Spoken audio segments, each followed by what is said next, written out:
سے زیادہ شرکت کی ہے اس سبق میں، 18 سال ہو گئے ماشاءاللہ۔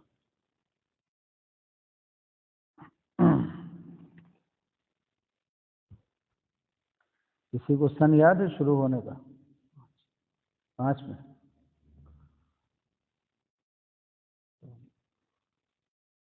15 3 18 تو ہو گئے۔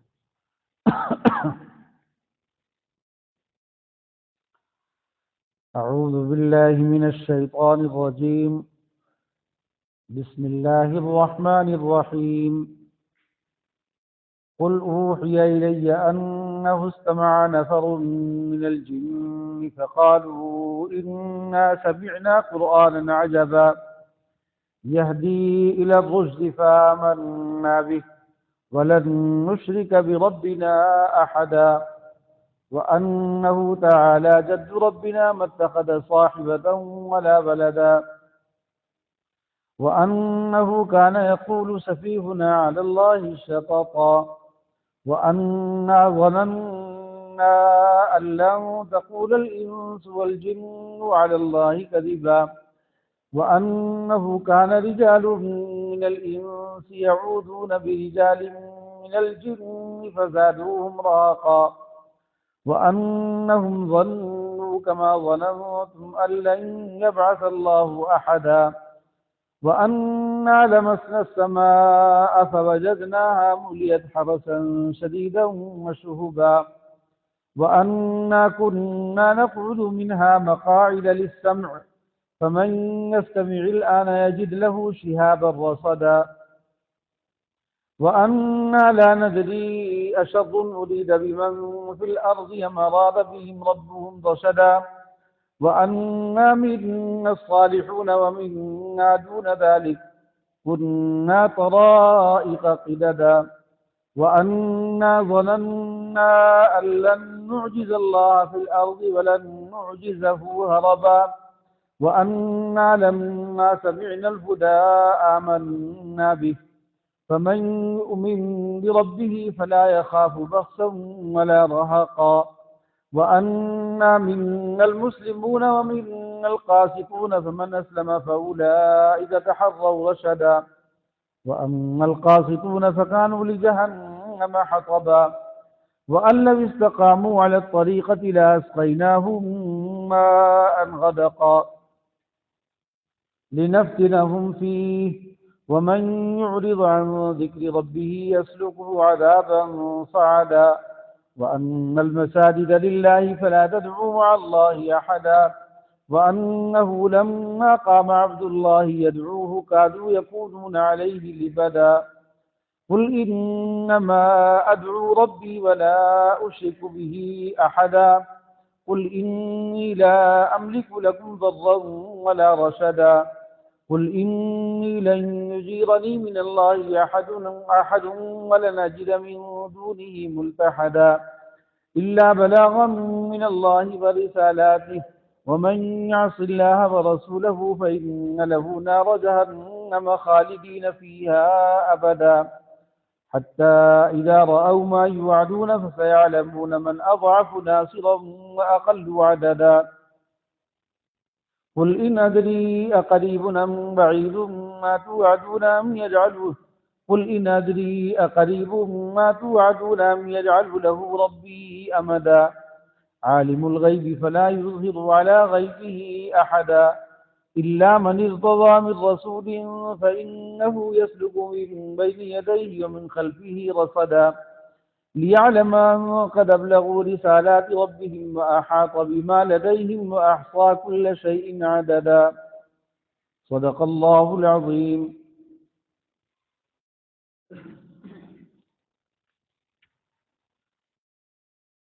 یہ سورہ جن ہے۔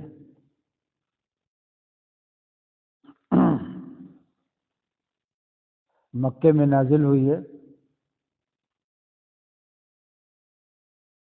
حضرت ابو طالب کی وفات ہو گئی اور نبی کریم صلی اللہ علیہ وسلم کا جو ایک ظاہری سہارا اور سرپرستی تھی مکے میں وہ ختم ہو گئی، اور اسی سال حضرت خدیجہ رضی اللہ تعالی عنہ کی بھی وفات ہو گئی۔ تو اپنے آپ کو آپ نے بہت زیادہ الگ تھلگ پایا، خاندان میں ان دونوں حضرات کا بہت زیادہ آپ کو سہارا تھا، تسلی تھی، اور یہ دونوں تسلی کے سامان ایک ساتھ ایک ہی سال میں چلے گئے، اسی لیے اس سال کو عام الحزن کہتے ہیں۔ عام مانے سال، یہ غم کا سال تھا۔ تو آپ صلی اللہ علیہ وسلم نے مکے کے مشرکین اور کفار سے یہ خیال کر کے کہ ان سے امید اب کم ہے کہ یہ ساتھ دیں گے، آپ طائف تشریف لے گئے۔ قریب کی ایک بستی تھی طائف۔ مکہ جو ہے وہ پہاڑوں کا علاقہ ہے، پہاڑی سلسلہ ہے پورا، یہاں سبزہ نہیں اگتا، اور طائف یہ پورا سرسبز و شاداب علاقہ ہے۔ تو آپ صلی اللہ علیہ وسلم طائف تشریف لے گئے کہ وہاں جا کر کے لوگوں کو، وہاں کے سرداروں سے ملے اور ان کو آمادہ کریں دین اسلام کی طرف، ان سے مدد لیں، اور پھر مکے میں اپنا اثر و رسوخ بڑھائیں۔ ابو طالب کی وفات ہو چکی تھی، چچا ابو طالب کی، تو آپ کو یہ خیال آیا اور آپ تشریف لے گئے طائف۔ وہاں پر جو لوگ کچھ شریف تھے اور لوگوں میں ان کی شہرت اچھی تھی، ایسے 3 سرداروں سے جو بھائی تھے آپس میں، ان سے آپ ملے، ملاقات کی، اور آپ نے اپنی بات ان کو سمجھائی۔ ان کے گھر میں ایک قریش کی عورت تھی،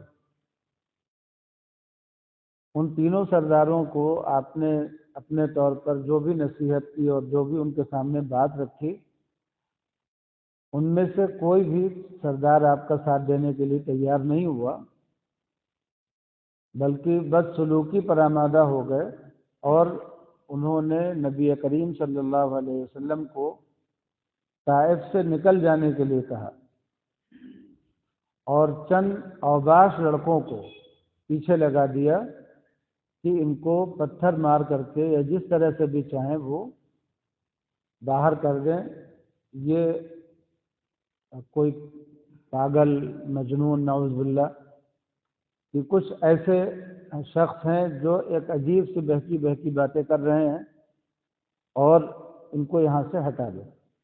تو وہ چند اوباش لڑکے لگ گئے، اور انہوں نے نبی کریم صلی اللہ علیہ وسلم کو دھکے دے کر کے، پتھر مار کر کے، لکڑی مار کر کے، کنکریاں مار کر کے ایسے باہر کرنا شروع کیا کہ یہاں سے نکلیں۔ آپ صلی اللہ علیہ وسلم ان سے مار بھی کھا رہے تھے، اور آپ کو زخم بھی ہو رہے تھے، خون بھی آپ کے رسنے لگا، یہاں تک کہ ایک مقام پر آپ گر بھی گئے۔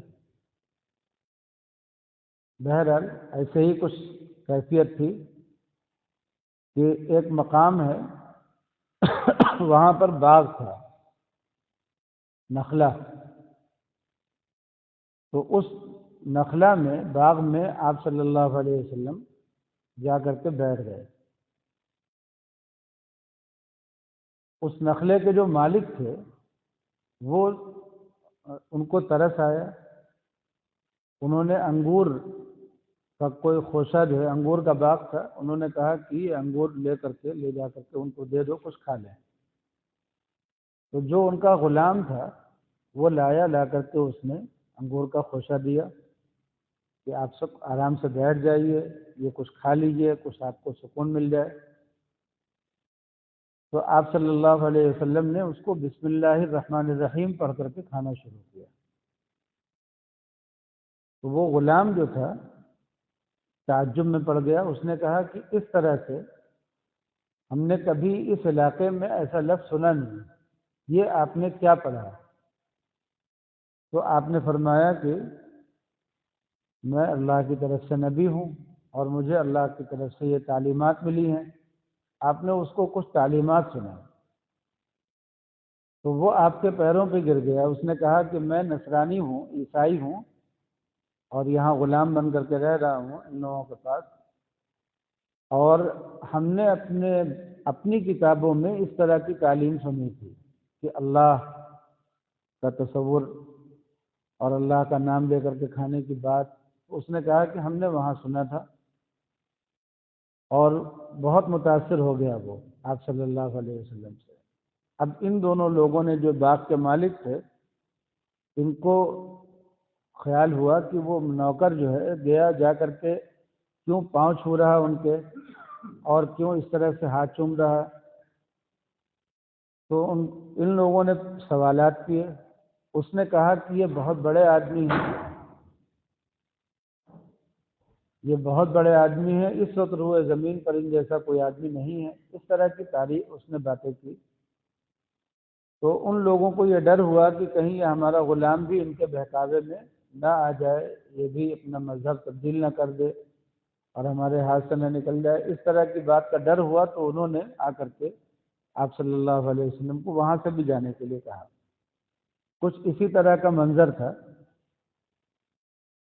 تو یہ طائف کا سفر ہے۔ اسی طائف کے سفر میں آپ صلی اللہ علیہ وسلم ایک جگہ پر، وہی نخلا کا مقام ہے، وہاں پر قرآن پاک بلند آواز سے پڑھ رہے تھے، تلاوت کر رہے تھے۔ آپ کے ساتھ ہو سکتا ہے کہ کوئی اور بھی آ گیا ہو، اور آپ نماز جماعت کے ساتھ فجر کی نماز پڑھ رہے تھے۔ ادھر اللہ تعالیٰ کی ایک مخلوق ہے، جیسے انسان ایک مخلوق ہے، شیر ایک مخلوق ہے، جانور جتنے ہیں سب ایک مخلوق ہیں، ایسے ہی جن بھی ایک مخلوق ہے۔ جنوں میں ایک ہلچل مچی ہوئی تھی، پوری دنیا میں جہاں جہاں بھی جن رہتے تھے ان میں ایک ہلچل مچی ہوئی تھی اس زمانے میں، اور ان کا ایک اجتماع ہوا۔ اجتماع اس بات کو لے کر کے ہوا کہ پہلے ہم لوگ آسمانوں کی طرف جب سفر کرتے تھے تو اتنی روک تھام نہیں تھی، اب جو ہے بہت روک تھام ہو رہی ہے۔ آخر کیا معاملہ ہے، کیا انقلاب آیا ہے، کیا بدلاؤ آیا ہے آسمان میں؟ تو اس کی تلاش میں جنوں میں مشورہ ہوا کہ ایک ٹولی مشرق کی طرف بھیجی جائے، ایک مغرب کی طرف بھیجی جائے، جنوب کی طرف بھیجی جائے، شمال کی طرف بھیجی جائے، یعنی سارے جن پھیل کر کے پوری دنیا میں تلاش کریں کہ کیا بدلاؤ آیا ہے جس کی وجہ سے اوپر آسمان میں یہ بدلاؤ آیا ہے کہ پہلے جہاں تک ہم لوگوں کی رسائی تھی اب وہاں تک رسائی نہیں ہو پا رہی ہے۔ پہلے ہم لوگوں کے لیے اوپر جانے آنے میں کچھ ڈھیلا پن تھا، اور اب بڑی سختی ہو گئی ہے، بہت زیادہ اوپر ہلچل مچی ہوئی ہے، روک تھام ہو رہی ہے، اس کی کیا وجہ ہے؟ تو وہ تلاش میں نکلے ہوئے جو جن تھے، ان میں جو جنوں کی جماعت حجاز کی طرف بھیجی گئی، مکے اور مدینے اور اس خطے کو حجاز کہتے ہیں، تو جو لوگ حجاز کی طرف بھیجے گئے ان کا گزر ہوا نخلا کے مقام پر نبی کریم صلی اللہ علیہ وسلم کی نماز کے وقت میں۔ آپ قرآن پاک بآواز بلند پڑھ رہے تھے، اور جنوں کی جماعت وہاں رک گئی۔ 9 لوگ تھے، نفر من الجن، نفر اللہ تعالیٰ نے فرمایا، نفر 3 سے لے کر کے 9 تک کو کہتے ہیں، تو مفسرین نے لکھا ہے کہ 9 جنوں کی جماعت تھی جو وہاں آ کر کے ٹھہر گئی، اور انہوں نے قرآن پاک کو سنا۔ سن کر کے انہوں نے کہا کہ لگتا ہے یہی وہ چیز ہے جس کی وجہ سے یہ ہلچل مچی ہوئی ہے۔ اللہ نے اپنی کوئی کتاب اوپر سے اتارنے کا فیصلہ کیا ہے، اس کتاب کو ہر طرح کے شیطانی اثرات سے محفوظ کرنے کے لیے پوری طرح سے اوپر بندش لگی ہوئی ہے، اور اوپر ایک جو ہلچل مچی ہوئی ہے فرشتوں کی، جو شہاب ثاقب، جو لکارے ہیں، جو ہم کو اوپر جانے نہیں دے رہے ہیں، گرز پڑ رہے ہیں فرشتوں کے، یہ ساری چیزیں اس لیے ہو رہی ہیں کہ یہ قرآن اتارنا ہے، تو اس قرآن کے اترنے کا سلسلہ شروع ہو گیا تھا، اس لیے تو انہوں نے جا کر کے اپنے مجلس شورا میں یہ بات رکھی کہ ایسا ایسا ہو رہا ہے۔ تو پھر جنہوں نے کہا کہ ہاں یہی بات ہوگی۔ اب یہ قصہ ہوا، نبی کریم صلی اللہ علیہ وسلم نے نہ ان جنوں کو دیکھا، نہ ان جنوں سے آپ نے ملاقات کی، نہ ان سے کوئی بات ہوئی، وہ جن آئے، آ کر کے سنا اور سن کر کے چلے گئے، اور جا کر کے اپنی مجلس میں اپنے لوگوں میں جہاں پر ان کا اجتماع تھا وہاں جا کر کے اس کو بتا دیا اس قصے کو۔ پھر اللہ تعالیٰ نے قرآن پاک میں یہ سورہ نازل کی، سورۃ الجن، اور اس میں اللہ تعالیٰ نے نبی کریم صلی اللہ علیہ وسلم کو وحی کے ذریعے سے بتایا کہ جب آپ قرآن پاک پڑھ رہے تھے تو ہمارے کچھ بندے آپ کا قرآن پاک سن رہے تھے اور انہوں نے آپس میں اس طرح کی گفتگو کی۔ یہ ایک قصہ ہے جو اس میں اس سورہ میں آیا ہے۔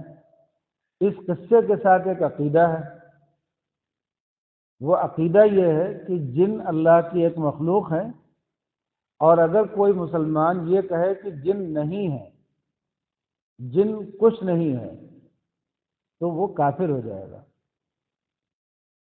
مسلمان رہنے کے لیے، اسلام پر رہنے کے لیے ضروری ہے کہ قرآن پاک کی ایک ایک آیت پر ایمان ہو۔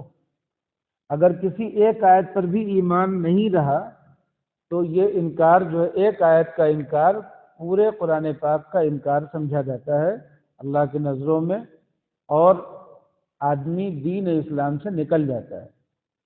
اس لیے اگر کوئی مسلمان سائنس پڑھے اور کہے کہ جن کو سائنس پروف نہیں کرتی ہے، اپروو نہیں کرتی ہے، تو اس کا مطلب یہ ہے کہ جن ہے نہیں، تو وہ آدمی پڑھ کر کے، سائنس پڑھ کر کے علم حاصل ہونا چاہیے تھا، اور علم حاصل ہو تو آدمی اور علم کی طرف بڑھنا چاہیے اس کو، لیکن وہ اور جہالت کے گڈھے میں جا کر کے گر پڑا۔ اس نے یہ کہا کہ جو چیز میں دیکھ نہیں سکتا وہ ہے ہی نہیں۔ یہ کتنی فضول سی بات ہے، جو چیز میں دیکھ نہ سکوں، جس کو میں پروو نہ کر سکوں، وہ ہے ہی نہیں، یہ جہالت کی حد ہے۔ تو انسان کبھی بھی کہہ سکتا ہے کہ میں جو چیز نہیں دیکھ سکتا وہ ہے ہی نہیں، جس چیز کو میں پروف نہیں کر سکتا ہوں وہ ہے ہی نہیں۔ اس کا مطلب یہ ہوا کہ جب ہم ستاروں اور سیاروں کی دنیا کو نہیں دیکھ سکتے تھے تو نہیں تھی وہ، اب جب ہم دیکھ لیتے ہیں تو ہے۔ تو اس کا مطلب یہ ہے کہ جس چیز کو ہم جب دیکھ لیں گے تبھی وہ وجود میں مانی جائے گی، جب تک ہم نہیں پہنچ پائیں گے وہاں تک وہ ہے ہی نہیں۔ یہ غلط بات ہے کہ نہیں ہے؟ یہ بالکل ہی جہالت کی بات ہے۔ تو جنوں کے بارے میں یہ عقیدہ رکھنا کہ جن ہیں ہی نہیں، یہ غلط ہے۔ جن ہیں۔ ہم جب نماز پڑھتے ہیں، ہر مسلمان جو نماز پڑھتا ہے جب وہ سلام پھیرتا ہے تو نیت کرتا ہے کہ میں یہ سلام کس کو کر رہا ہوں؟ جو میری دائیں طرف مسلمان ہیں، مرد عورتیں جو بھی ہیں، تو جو نمازی ہیں میرے ساتھ انسانوں میں ان کو، جو فرشتے جماعت میں شامل ہیں ان کو، اور جو نیک جن جماعت میں شامل ہوتے ہیں ان کو، میں یہ سلام سب کو کر رہا ہوں۔ تو ہر 5 وقت کی نماز میں، بلکہ ہر نفل نماز میں بھی جب آدمی اللہ کے دربار میں داخل ہوتا ہے، اللہ اکبر سے داخل ہو گیا دربار میں اور السلام علیکم سے واپس آیا، تو جب وہ واپس مخلوق کی طرف آتا ہے تو اپنے السلام علیکم میں وہ نیت کس کی کرتا ہے؟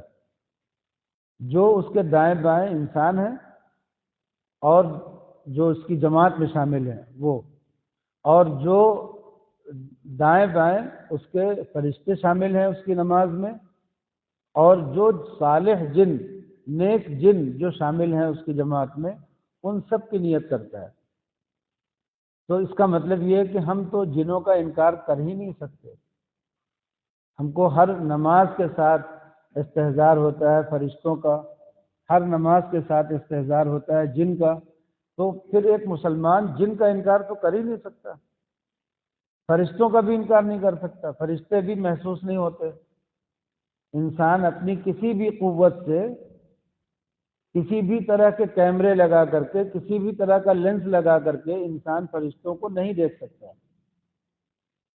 روشنی کی وہ قسم ہے، فرشتے روشنی کی وہ قسم ہے جو ہمارے ریکارڈ میں نہیں آ سکتے۔ تو فرشتوں کو اگر ہم دیکھ نہیں سکتے تو یہ نہیں کہہ سکتے کہ وہ ہیں نہیں۔ جس طرح ہم فرشتوں پر ایمان لاتے ہیں کہ فرشتے ہیں، اسی طرح جنوں پر بھی ایمان لانا ہے کہ وہ ہیں، اور وہ ایمان جن پر نہیں لائے وہ قرآن پر ایمان لائے ہیں کہ قرآن پاک میں اللہ نے جنوں کے وجود کو ثابت کیا ہے۔ تو اس لیے جنوں کا انکار کرنا، اب دیکھیے سائنس پڑھنے والے لڑکوں کا دماغ دیکھیے، اگر کوئی سائنس میں کہہ دے، سائنس کی کتاب میں یا کوئی پروفیسر یا کوئی تھنکر اس کا کہہ دے کہ ایلینز ہیں، تو ایلینز پر ان کا دماغ دوڑنے لگے گا، ان کا نقش و نگار بنانے لگے گا دماغ کہ ایلینز کیسے ہوں گے، کیسی ان کی آنکھ ہوگی، کیسی ناک ہوگی، ایلینز پر دماغ دوڑنے لگے گا۔ لیکن اگر قرآن پاک میں جن کی بات کہی گئی ہو تو نہیں مانتے، کہتے ہیں جن تو کوئی چیز نہیں ہے، وہ تو جاہلوں کا ایک طریقہ ہے۔ جو بھی لڑکی جو ہے وہ بہانے بازی کرتی ہے، کہتی ہے کہ جن مجھے چڑھ گئے، میرے اوپر جنات آ گئے، عاملوں کا کھیل ہے سب۔ یہ عاملوں کا کھیل نہیں ہے، عاملوں کا جو کھیل ہے وہ بھی مجھے معلوم ہے، اور جو لڑکیوں کی غلطیاں ہیں وہ بھی مجھے معلوم ہے، جو عورتوں اور لڑکیوں پہ جن چڑھتے ہیں وہ بھی مجھے معلوم ہے۔ اس کا بھی کیا قصہ ہے وہ میں بتاؤں آپ کو۔ جونپور میں حکیم منظور صاحب تھے، بہت جید حکیم تھے، قابل حکیم۔ وہ کہتے تھے کہ عورتوں پر اختناق الرحم ایک بیماری ہے جو بچہ دانی ہوتی ہے، اس بچہ دانی میں ایک گیس بھرتی ہے، وہ گیس ایک گولے کی طرح سے ایسے اوپر چڑھتی ہے، اور اوپر چڑھ کر کے پھر یہاں گلے میں آ کر کے اٹکتی ہے۔ تو جب وہ گلے میں آ کر کے اٹکتی ہے تو اس وقت میں عورتیں اور لڑکیاں جو ہوتی ہیں، چونکہ ابھی تجربہ کار نہیں ہوتی، تو ان کو یہ لگتا ہے کہ ان کی جان نکل رہی ہے، پھر وہ ڈر جاتی ہیں، بہت زیادہ خوف زدہ ہو جاتی ہیں۔ جب ان کو خوف آ جاتا ہے تو جیسے ہی کبھی کسی وقت وہ گیس کا گولا دوبارہ چڑھتا ہے، ان کو بے ہوشی کے دورے پڑنے لگتے ہیں، بے ہوش ہو جاتی ہیں۔ کبھی کبھی یہ گیس آ کر کے یہاں گلے میں کچھ اس طرح اٹکتی ہے کہ جو آواز نکلنے کا جو وہ ہوتا ہے نا سوراخ، اس میں گیپ بڑھ جاتا ہے۔ مردوں کا گیپ زیادہ ہوتا ہے اس لیے ان کی آواز مردانہ کہلاتی ہے، عورتوں کا گیپ کم ہوتا ہے تو اس لیے وہ ان کی زنانہ آواز کہلاتی ہے کہ پتلی آواز ہے۔ لیکن کبھی کبھی وہ گیس کا گولا آ کر کے اس طرح حلق میں اٹکتا ہے کہ وہ گیپ بڑھ جاتا ہے اور عورت کے اندر سے مردانہ آواز نکلنے لگتی ہے۔ تو پھر تو ایک دم یقین ہو جاتا ہے کہ اب کوئی جن ہی ہے۔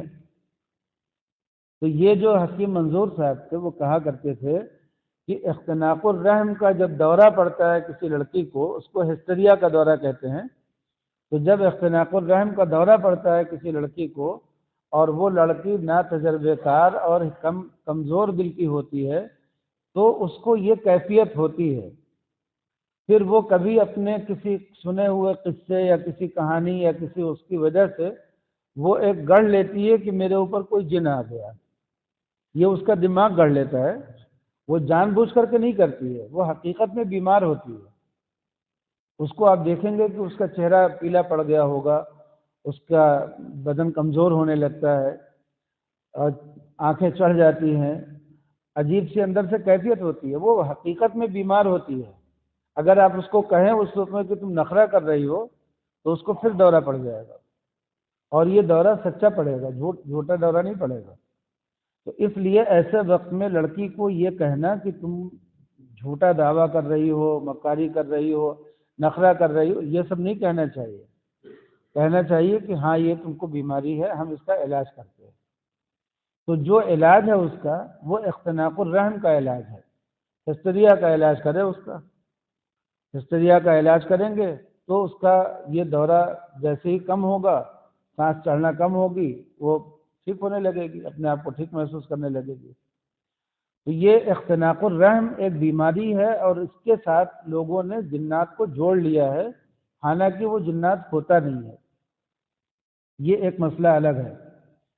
تو کسی لڑکی کے اوپر کوئی دورہ پڑے اور ہم یہ کہیں کہ یہ جنات ہے، یعنی لوگ یہ کہیں کہ یہ جنات ہے، اور کوئی عالم وہاں پر جا کر کے یہ کہے کہ نہیں یہ جنات نہیں ہے، یہ اس کو ایک طبی دورہ پڑا ہے، تو اس کو یہ مت سمجھیے کہ وہ جنات کا انکار کر رہا ہے۔ جنات کے لیے اللہ تعالیٰ نے جب انسانوں کو حکمرانی بخشی اس زمین پر اور جناتوں کی حکومت ختم کی، پہلے اس سے زمین پر جنوں کی حکومت تھی، تو جب ان کی حکومت ختم کی گئی اور انسانوں کی حکومت قائم کی گئی، تو جنوں کو بھیج دیا گیا پہاڑوں میں اور جنگلوں میں اور ویران علاقوں میں، جہاں پر انسان نہ ہوں، وہاں پر بھیج دیا گیا ان کو کہ اب ان کو رہنے کی تو اجازت ہے مگر آبادی میں نہیں۔ اگر آبادی میں رہنا چاہتے ہوں انسانوں کے درمیان تو بے ضرر بن کر کے ان کو نقصان نہیں پہنچانے کی اجازت ہے۔ اگر کوئی جن نقصان پہنچانے پر آمادہ ہو جائے تو وہ کسی انسان کو پریشان کر سکتا ہے، ایسے جن کو شیاطین کہتے ہیں۔ تو جو جن پریشان کرتے ہیں کسی انسان کو وہ شیطان کہلاتے ہیں، اور ان کے لیے اللہ تعالیٰ نے قل اعوذ برب الفلق اور قل اعوذ برب الناس، یہ دو صورتیں نازل کی ہیں، ان کو پڑھ کر کے اپنے اوپر دم کر لینے سے آدمی جنات اور شیطان کے برے اثرات سے محفوظ ہو جاتا ہے۔ باقی جتنے جن ہیں وہ برے نہیں ہوتے۔ اگر ہماری مسجدوں میں آ کر کے نماز پڑھتے ہیں، ہماری پھینکی ہوئی ہڈی سے اپنی غذا لیتے ہیں، اگر وہ ہمارے گھروں میں آ کر کے کہیں بسیرا کر لیں، اگر وہ کہیں ہمارے کسی مکان میں، کسی بھی آبادی میں، کسی بھی جگہ آ کر کے ٹھہر جائیں اور وہ کسی کو نقصان نہ پہنچائیں، تو ہمیں ان سے کوئی دقت نہیں ہے۔ آپ دیکھیے مکانوں میں سانپ رہتے ہیں، چھپکلیاں رہتی ہیں، چوہے رہتے ہیں، اور اس کے علاوہ بہت سی مخلوق ایک مکان میں رہتی ہے۔ آج کل پختہ مکانات بنتے ہیں، اس میں نہیں دکھائی دیتے زیادہ، لیکن جب کچے مکانات ہوتے تھے دیہات کے مکانات میں، یہ ساری مخلوق انسان کے ساتھ ہی رہتی تھی، اور یہ سانپ اس انسان کو کبھی نہیں کاٹتا تھا یا اس کے گھر والوں کو کبھی نہیں کاٹتا تھا۔ وہ جو بلی اس گھر میں رہتی وہ اپنے گھر والوں کو کبھی نہیں کاٹتی تھی، جو چھپکلی ہے وہ گھر کے لوگوں کو کبھی نہیں کاٹتی، اور ایسے ہی حالانکہ ان سب میں کچھ نہ کچھ نقصان ہے، مگر یہ سارے جو گھر میں رہنے والے جانور ہیں، چوہا ہے، بلی ہے، سانپ ہے، اور ایسے کئی جانور ہیں، چھپکلی ہے، کئی جانور ہیں جو گھروں میں انسان کے ساتھ گزر بسر کرتے ہیں، اور ان جانوروں کو گھر میں رہنے کے لیے شریعت نے ایک سہولت دی ہے۔ شریعت نے کیا سہولت دی کہ گھر میں رہنے والے جو جانور ہیں، جو خود سے رہتے ہیں، جو پالے نہیں گئے ہیں، جو خود سے رہتے ہیں، ان گھر میں رہنے والے جانوروں میں سے اگر کوئی جانور پانی کو جھوٹا کر دے تو اگرچہ جیسے بلی ناپاک ہے، اس کا گوشت حرام ہے، اس کا لعاب ناپاک ہے، لیکن اگر بلی پانی میں منہ ڈال دے یا دودھ میں منہ ڈال دے تو کیا حکم ہے؟ شریعت نے کہا کہ یہ حرام نہیں ہوگا، یعنی یہ پانی اور یہ دودھ ناپاک نہیں ہوا ہے۔ کرنا کیا ہے اس کا؟ اگر دوسرا پانی ہو تو دوسرے پانی کو استعمال کر لو، نہیں دوسرا کوئی پانی ہے تو اسی سے وضو کر لو۔ اگر دوسرا دودھ ہے تو دوسرا دودھ استعمال کر لو، اس کو بلی کو پلا دو، دوسرا نہیں ہے تو اس کو بھی استعمال کر سکتے ہیں۔ تو یہ شریعت نے آسانی دے دی ہے گھر میں جو ساتھ رہنے والے جانور ہیں ان کے جھوٹے کے سلسلے میں۔ تو اس سے آپ اندازہ کر سکتے ہیں کہ جن بھی اگر گھر میں ہمارے ساتھ رہیں تو اس سے ہمیں کوئی دقت نہیں ہے اگر وہ کسی کو نقصان نہیں پہنچاتے۔ ایک لڑکی کے اوپر جن سوار ہو گیا، بہت سے عامل آئے اور انہوں نے آ کر کے اس کو اتارنے کی کوشش کی، نہیں اترا، وہ خود پڑھا لکھا تھا، تو وہ جو بھی عمل اس کے خلاف کیا جاتا تھا چھوڑ دیتا تھا اس کو۔ تو لوگوں نے حضرت مولانا تھانوی نور اللہ مرقدہ سے ذکر کیا کہ حضرت فلاں لڑکی کا معاملہ ہے اور جن اس طرح سے چڑھا ہوا ہے۔ تو آپ نے فرمایا کہ میں عامل تو ہوں نہیں، البتہ میرا ایک خط ایک لکھ دیا، کہا کہ یہ خط لے جا کر کے اس لڑکی کے سامنے پڑھ دیا جائے۔ اس خط میں کیا لکھا حضرت نے؟ اس میں لکھا کہ مجھے نہیں معلوم کہ تم مسلمان ہو یا کافر، اگر مسلمان ہو تو میں تمہیں نبی کریم صلی اللہ علیہ وسلم کی وہ حدیث یاد دلاتا ہوں کہ کسی مسلمان کو اذیت دینا گناہ ہے، تکلیف پہنچانا حرام ہے۔ تو اس لیے اس ارشاد کے حوالے سے میں تم سے کہتا ہوں کہ ان کو چھوڑ کر کے چلے جاؤ، اس لیے کہ تمہارے رہنے سے اس گھر کے سب لوگ اذیت میں ہیں، تکلیف میں ہیں۔ اور اگر تم کافر ہو تو پہلے میں تمہیں اسلام پیش کرتا ہوں، اسلام قبول کر لو، اور اگر اسلام نہیں قبول کرتے تو پھر میں تمہیں کہتا ہوں کہ اس لڑکی کو چھوڑ کر کے چلے جاؤ یہاں سے، ورنہ ہمارے پاس ایسے لوگ موجود ہیں جو تمہیں جلا کر کے ختم کر دیں گے۔ یہ بات حضرت نے خط میں لکھ دی۔ اب وہ خط جیسے ہی پڑھا گیا، اس لڑکی کے اوپر جو چڑھا ہوا جن تھا اس نے کیا کہا؟ اس نے کہا کہ میں اس لڑکی سے محبت کرنے لگا تھا اور بالکل اس کو چھوڑنے کا ارادہ میرا نہیں تھا، لیکن یہ ایسے بزرگ کا خط آیا ہے کہ جن کی مخالفت میں نہیں کر سکتا، تو اس نے کہا کہ اس لیے میں چھوڑ کر کے جا رہا ہوں، بادل ناخواستہ میں جا رہا ہوں۔ اور پھر اچانک وہ لڑکی بے ہوش ہوئی اور جن اتر گیا، آگے ٹھیک ہو گئی ہمیشہ کے لیے۔ تو جن ہوتے ہیں اور انسانوں کو لگتے بھی ہیں، اور ان جنوں سے بچنے کے لیے اسلام میں اور قرآن پاک میں اس کے لیے کچھ تدبیریں بھی ہیں۔ سورہ فلق میں اور سورہ ناس میں تو اللہ تعالیٰ نے نام لے کر کے من الجنتی والناس، کہ جنوں اور انسانوں میں سے جس کا بھی نقصان ہمیں لگ رہا ہو اس سے ہمیں بچا لیے، اس کے شر سے بچا لیے۔ تو اللہ تعالیٰ نے قرآن پاک میں بھی کہا ہے کہ جنوں سے نقصان پہنچتا ہے، یہ نقصان پہنچاتے ہیں، لیکن اللہ تعالیٰ نے قرآن پاک میں یہ بھی فرما دیا ہے کہ ان کید الشیطان کان ضعیفا، شیطان کی جو بھی چالیں انسان کے خلاف ہیں وہ بہت کمزور ہیں، بہت زیادہ کمزور ہیں۔ اس لیے اگر کوئی انسان ہمت سے کام لے تو اس کو کسی بھی جن سے ڈرنے کی کوئی ضرورت نہیں ہے۔ اگر وہ جنوں کی بستی میں چلا جائے، جہاں جن ہی جن رہتے ہیں، وہ ان بستیوں میں چلا جائے تو بھی کوئی جن انسان کو نقصان نہیں پہنچا سکتا۔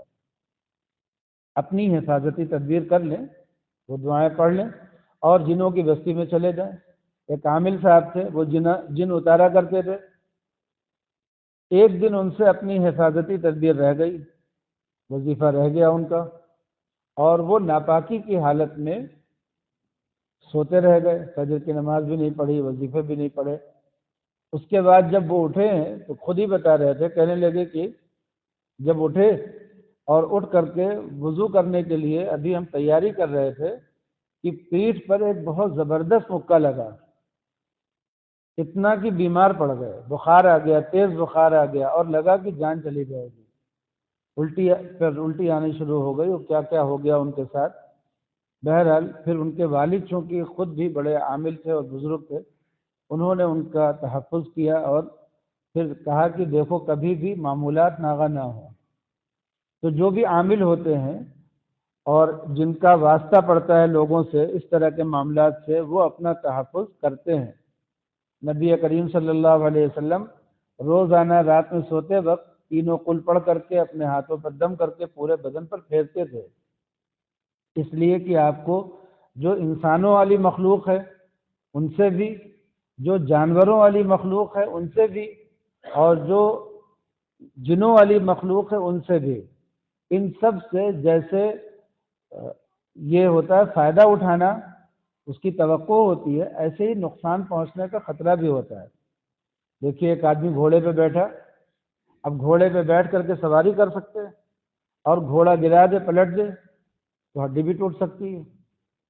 تو وہی گھوڑا، وہی اونٹ جس کی سواری کرنا ہے، جس سے فائدہ اٹھانا ہے، گائے ہی کتنے لوگوں کو مار دیتی ہے۔ گائے کبھی کبھی حملہ آور ہو جاتی ہے، تو اٹھا کر کے پٹک دیتی ہے اور آدمی مر جاتا ہے، اس کی ہڈی ٹوٹ جاتی ہے۔ تو اس لیے جو جانور ہیں ان کا بھی ایک ضرر ہے۔ وہی سانپ جو کبھی ڈستا نہیں ہے وہ ڈسنے لگتا ہے۔ الہ آباد کے قریب ایک گاؤں ہے، اس گاؤں میں لوگ سانپ پالتے ہیں، سب کے سب جتنے گاؤں والے ہیں وہ سب سپیرے تھے اور گاؤں ہی سے سانپ پالتے ہیں۔ تو ان کو سانپوں کے ساتھ اتنی زیادہ دلچسپی ہے کہ وہ ایک ایک گھر میں 20-20 سانپ، 10-10 سانپ اور بڑے بڑے لمبے لمبے سانپ رکھتے ہیں، اور وہ سانپ ان کے ساتھ رہتے ہیں، کھانا پینا سب، یہاں تک کہ رات میں جب سوتے ہیں تو ان کے بستر پہ سانپ بھی آ کر کے سو جاتے ہیں۔ الہ آباد کے قریب گاؤں ہے، اس کا ہم نے پورا وہ تفصیلی ویڈیو دیکھا تھا، اس میں انہوں نے دکھایا تھا کہ ایک لڑکی ہے، وہ 7-8 بڑے بڑے سانپوں کو اپنے گلے میں، اور یہ نہیں کہ ان کا زہر نکال لیتے ہیں تب ایسا کرتے ہیں، وہ ان سانپوں کے ساتھ ہی رہتے ہیں۔ کوئی سانپ گلی میں ایسے جا رہا ہو، کوئی لڑکا اس کو کھیل لے، اٹھا لے، لپیٹ لے، گلے میں باندھ لے، کچھ بھی کر لے، لیکن وہ سانپ کسی کو نہیں کاٹتے۔ جونپور میں جہاں ہم پڑھتے تھے، جہاں ہم نے پڑھایا بھی گرینی کے پاس، وہاں قریب میں ایک گاؤں ہے، اس گاؤں میں ایک چھوٹا سانپ ہوتا ہے، چیتر کہلاتا ہے۔ تو اس سانپ کی یہ خاصیت تھی، بہت زہریلا سانپ ہوتا ہے، لیکن اس گاؤں میں وہ سانپ کسی کو نہیں کاٹتا۔ باہر والے لوگ اگر ہوں تو ان کو کاٹ لے گا، لیکن اگر گاؤں کا کوئی آدمی ہے اس کو کبھی نہیں کاٹ سکتا۔ اور لوگوں میں یہ مشہور ہے پوری بستی میں کہ کسی بھی علاقے میں کہیں بھی کسی کو چیتر کاٹ لے تو اس کو لا کر کے فوراً اس گاؤں میں بٹھا دو، جیسے ہی گاؤں کی سرحد میں وہ آئے گا ٹھیک ہو جائے گا۔ یہ مشہور ہے وہاں پہ، لوگ کہتے ہیں کہ کسی بزرگ کی دعا ہے اس گاؤں کے لیے۔ تو کچھ بھی بہرحال ایسے اثرات ہیں جن کا انکار نہیں کیا جا سکتا، مشاہدہ کر سکتا ہے کوئی، اس لیے کہ یہ جو ہم نے بتایا ہے نا کہ فلاں گاؤں ہے الہ آباد کے قریب، مشہور گاؤں ہے، نیٹ پہ موجود ہے، اور اس گاؤں میں ہر گھر میں لوگ سانپ پالتے ہیں، وہ لوگ سانپوں کا کاروبار کرتے ہیں، وہی سانپ ہی ادھر ادھر لے جاتے ہیں، لے جا کر کے سپیرے جو ہوتے ہیں یہی ان کا کام ہی ہے۔ تو 20-20 سانپ، 10-10 سانپ، 15-15 سانپ، اور بڑے بڑے لمبے لمبے سانپ، اور زہریلے بھی ہوتے ہیں، لیکن وہ اپنے جن دائرے میں رہتے ہیں اس دائرے میں کسی کو تنگ نہیں کرتے۔ ایسے ہی جنات بھی ہوتے ہیں، جنات بھی انسانوں کے درمیان میں رہتے ہیں اور ان کو تنگ نہیں کرتے، ان کو نہیں پریشان کرتے، لیکن اگر کوئی جن پاگل ہو جائے تو وہ پاگل کتے کی طرح کاٹ بھی سکتا ہے۔